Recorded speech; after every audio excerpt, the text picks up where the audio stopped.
Hello everyone, welcome back to our channel. నేను మీ కల్పన. ఈరోజు మన రంజాన్ స్పెషల్ వచ్చేసి నవాబీ సేవై. ఈ నవాబీ సేవైని ముస్లిమ్స్ అనే కాకుండా ఈ సీజన్లో ప్రతి ఒక్కరూ కంపల్సరీగా రెడీ చేసుకుంటూ ఉంటారు. వేసవి కాలంలో ఇది ఒంటికి చలవ చేస్తుంది. ఒకసారి రెడీ చేసి పెట్టుకున్నామంటే ఫ్రిడ్జ్లో స్టోర్ చేసుకొని వారం రోజుల పాటు మీకు ఎప్పుడు కావాలంటే అప్పుడు డెజర్ట్ కింద సర్వ్ చేసుకోవచ్చు. చాలా టేస్టీగా ఉంటుంది. ఈ నవాబీ సేవైని ప్రిపేర్ చేసుకోవడం కానీ చాలా ఈజీ. ఒక అరగంట టైం కేటాయించామంటే చల్లగా మనకి ఎంతో టేస్టీగా ఉండే నవాబీ సేవై డెజర్ట్ అయితే రెడీ అయిపోతుంది. ఆరోగ్యానికి కానీ చాలా మంచిది. ఇందులో అన్ని రకాల డ్రై ఫ్రూట్స్ వాడతాం కాబట్టి అవి అన్నీ కానీ ఆరోగ్యానికి చాలా మంచి చేస్తాయి. ఇక లేట్ చేయకుండా రంజాన్ స్పెషల్ ఈ నవాబీ సేవైని ఎలా ప్రిపేర్ చేసుకోవాలి, ప్రాసెస్ ఏంటి అనేది చూసేద్దాం. దీనికోసం ఒక మిక్సింగ్ బౌల్ని తీసుకొని దీంట్లోకి 250 గ్రామ్స్ వరకు సన్న సేమియాని తీసుకుందాం. దీన్ని సేవై అని పిలుస్తారు. ఇది వచ్చేసి రెగ్యులర్గా వాడే సేమియా కాదు, సన్న సేమియా. అన్ని సూపర్ మార్కెట్స్లోనూ రంజాన్ మాసంలో అవైలబుల్లో ఉంటుంది. లేదంటే మీరు ఆన్లైన్లో కానీ పర్చేస్ చేయొచ్చు. నేను వచ్చేసి ఇది 1/2 kg వరకు తీసుకున్నాను. దీంట్లో 250 గ్రామ్స్ సేవైతో ఈ నవాబీ సేవైని ప్రిపేర్ చేసి చూపించబోతున్నాను. ఇది వచ్చేసి ఆల్రెడీ రోస్టెడ్ సేమియా అనమాట. మీరు రోస్టెడ్ కాకుండా వైట్ కలర్లో ఉండే సేమియాని కానీ తీసుకోవచ్చు. ఈ విధంగా తీసి పెట్టుకున్న ఈ సేమియాని చేత్తోనే బాగా క్రష్ చేసేసి తీసుకోండి. ఇంత పొడవుగా ఉంటే మనకు ఏ డిష్ అయినా ప్రిపేర్ చేసుకోవడం కష్టంగానే ఉంటుంది కదా. చేత్తోనే ఈజీగా మనం విరిచేసుకోవచ్చు. ఇప్పుడు ఈ సేమియాని వేయించుకోవడానికి స్టవ్ పైన ఒక కడాయి పెట్టుకొని కడాయిలోకి ఒక 2 స్పూన్ల వరకు నెయ్యిని వేసుకొని నెయ్యి బాగా వేడెక్కనివ్వండి. మనం తీసుకున్నది ఆల్రెడీ రోస్టెడ్ సేమియా అయినప్పటికీను ఈ విధంగా నెయ్యిలో కొద్దిగా ఫ్రై చేసేసి తీసుకున్నామంటే మంచి ఫ్లేవర్తో చాలా టేస్టీగా ఉంటుంది. సేమియా మొత్తాన్ని యాడ్ చేసుకొని మీడియం ఫ్లేమ్లోనే బాగా మిక్స్ చేసుకుంటూ ఫ్రై చేసుకోండి. చూసారు కదా, సేమియా బాగా ఫ్రై అయ్యి మంచి కలర్లోకి వచ్చేసింది. ఇప్పుడు ఇందులోకి స్వీట్నెస్ కోసం ఒక 1/2 కప్పు వరకు పంచదార పొడి, అలాగే టేస్ట్ కోసం 1/2 కప్పు కంటే కొద్దిగా తక్కువ మిల్క్ పౌడర్ని యాడ్ చేసుకొని బాగా మిక్స్ చేస్తూ 1 నిమిషం పాటు కలుపుకోండి. ఇందులో మనము పంచదార పొడిని వేసుకోవాలి. ఆ పంచదార పొడి అనేది ఈజీగా సేమియాలో మిక్స్ అయిపోతుంది. ఒకవేళ మామూలు పంచదార వేసుకున్నట్లయితే అది కరగడానికి టైం పడుతుంది. ఈ విధంగా బాగా మిల్క్ పౌడరు అలాగే షుగర్ పౌడర్ మిక్స్ అయ్యేలాగా మిక్స్ చేసేసుకోండి. బాగా మిక్స్ అయిపోయాయి కదా. ఇప్పుడు వీటిని బౌల్లోకి ట్రాన్స్ఫర్ చేసేసి రెడీగా పక్కకు పెట్టుకుందాం. వీటిని పూర్తిగా చల్లారనివ్వండి.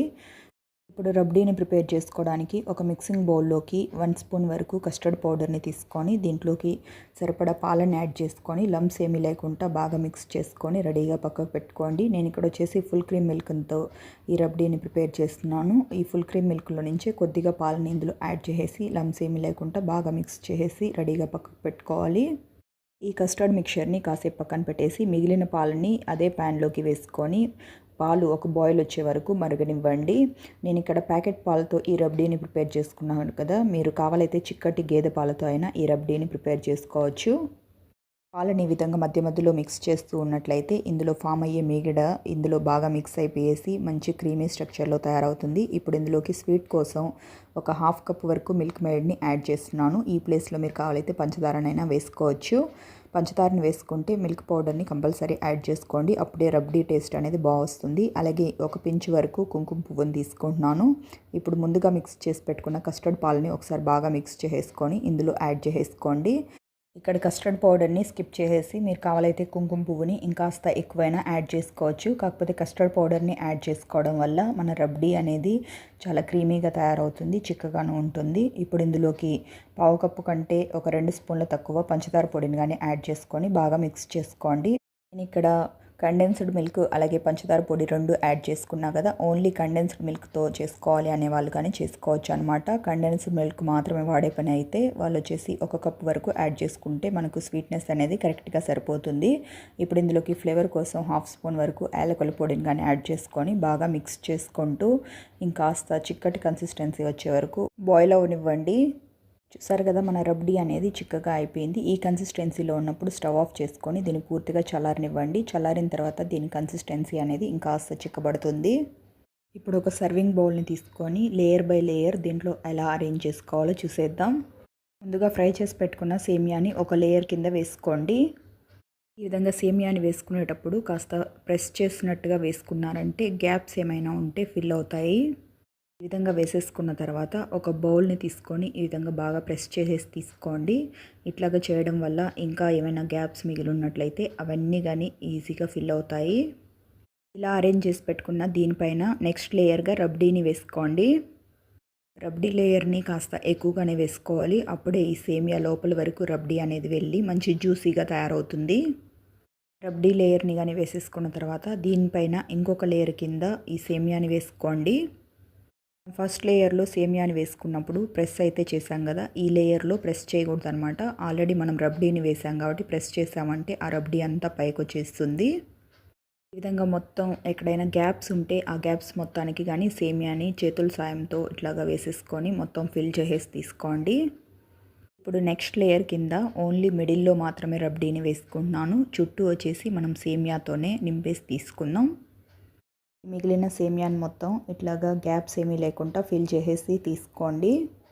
చూసారు కదా, ఈ విధంగా అరేంజ్ చేసేసుకోవాలి. ఇప్పుడు దీనిపై నుంచి సన్నగా కట్ చేసి పెట్టుకున్న డ్రై ఫ్రూట్స్ ముక్కలు అలాగే రోజ్ పెటల్స్ని యాడ్ చేసుకుందాం. నేను ఇక్కడ కాజు, బాదము అలాగే పిస్తా ఇంకా రోజ్ పెటల్స్ని తీసుకున్నాను. డ్రై రోజ్ పెటల్స్ అనమాట. ఇవన్నీ డెకరేషన్ కోసం బాగుంటాయి అన్నట్టు వాడుతున్నాను. మీ దగ్గర ఏ ఏ డ్రై ఫ్రూట్స్ అవైలబుల్లో ఉంటే మీరు వాటిని వాడుకోండి, లేని వాటిని స్కిప్ చేసేయచ్చు.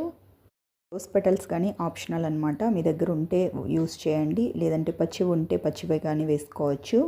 నా దగ్గర ఆల్రెడీ డ్రై రోజ్ పెటల్స్ ఉన్నాయి కాబట్టి నేను ఇందులో డెకరేషన్ కోసం అన్నట్టు వాడుతున్నాను. ఈ విధంగా రోజ్ పెటల్స్ని కానీ యాడ్ చేసుకోవడం వల్ల మన నవాబీ సేవై వచ్చేసి ఇంకాస్త కలర్ఫుల్గా కనిపిస్తుంది. ఇప్పుడు దీనిపై నుంచి కొద్దిగా కుంకుమ పువ్వుని అక్కడక్కడ స్ప్రింకిల్ చేసేసుకుందాం. మన నవాబీ సేవై అయితే రెడీ అయిపోయింది. ఇలా రెడీ చేసుకున్న దీన్ని మీరు ఇట్లాగే తినే పని అయితే తినచ్చు, కానీ ఫ్రిడ్జ్లో పెట్టుకొని సర్వ్ చేసుకున్నారంటే చాలా టేస్టీగా ఉంటుంది. నేను ఇక్కడ 1 అవర్ పాటు ఫ్రిడ్జ్లో పెట్టేసి తీసుకుంటున్నాను. చూసారు కదా, 1 అవర్ తర్వాత చూసుకున్నట్లయితే చాలా పర్ఫెక్ట్గా సెట్ అయిపోయింది. చూసారు కదా ఫ్రెండ్స్, రంజాన్ మాసంలో ఎంతో కాస్ట్లీగా దొరికే నవాబీ సేవైని మనం ఎంత సింపుల్ అండ్ ఈజీగా ఇంట్లోనే ప్రిపేర్ చేసుకున్నామో చాలా అంటే చాలా టేస్టీగా వచ్చింది. మంచి క్రీమీగా పిల్లలైనా సరే పెద్దవాళ్ళైనా సరే చాలా ఇష్టంగా తింటారు. కలర్ అయినా స్ట్రక్చర్ అయినా చూసారు కదా ఎంతో పర్ఫెక్ట్గా వచ్చిందో. బయట కొనేదానికంటే ఇంట్లో ప్రిపేర్ చేసి పిల్లలకైనా పెద్దవాళ్ళకైనా ఇచ్చామంటే హైజీనిక్గా రెడీ చేసాము అలాగే హెల్తీగా చేసి పెట్టామన్న తృప్తి మనకు ఉంటుంది. ఈ నవాబీ సేవై రెసిపీ మా పిల్లలకైతే చాలా నచ్చేసింది. నేను మా ఫ్రెండ్స్కి కానీ టేస్ట్ చూపించానమాట. వాళ్ళకి చాలా అంటే చాలా నచ్చేసింది. ఈ వేసవిలో పిల్లలు స్కూల్ నుంచి రాగానే లేదంటే బయట ఆడుకోవడానికి వెళ్ళొస్తారు కదా, ఆ టైంలో ఫ్రిడ్జ్లో నుంచి తీసి చల్లగా సర్వ్ చేసి చూడండి, వాళ్ళు చాలా ఇష్టంగా తింటారు. అంతేకాకుండా ఈ నవాబీ సేవైని ఒకసారి రెడీ చేసి ఫ్రిడ్జ్లో పెట్టుకున్నామంటే వారం రోజుల పాటు నిల్వ ఉంటుంది. మీకు ఎప్పుడు కావాలంటే అప్పుడు కొద్దిగా బయటకు తీసుకొని హ్యాపీగా ఎంజాయ్ చేయొచ్చు. ఫ్రెండ్స్, మనం టుడే చెప్పుకున్న ఈ నవాబీ సేవై రెసిపీ అయితే మీకు నచ్చిందని అనుకుంటున్నాను. మీరు మీ ఇంట్లో తప్పకుండా ట్రై చేశాక మీకు ఎలా వచ్చిందో కమెంట్ సెక్షన్లో తెలియజేయండి. అంతేకాకుండా ఇలాంటి మరెన్నో క్విక్ అండ్ ఈజీ రెసిపీస్ కోసం వెంటనే మన ఛానల్ని సబ్స్క్రైబ్ చేసుకొని పక్కనే ఉన్న బెల్ బటన్ని ప్రెస్ చేసి ఆల్ అండ్ ఆప్షన్ని సెలెక్ట్ చేసుకోండి. ఇలా చేయడం వల్ల ఇకపై నేను పెట్టే వీడియో నోటిఫికేషన్స్ అన్ని మీ హోమ్ పేజ్లోకి వస్తాయి. Thank you for watching friends. Okay, bye.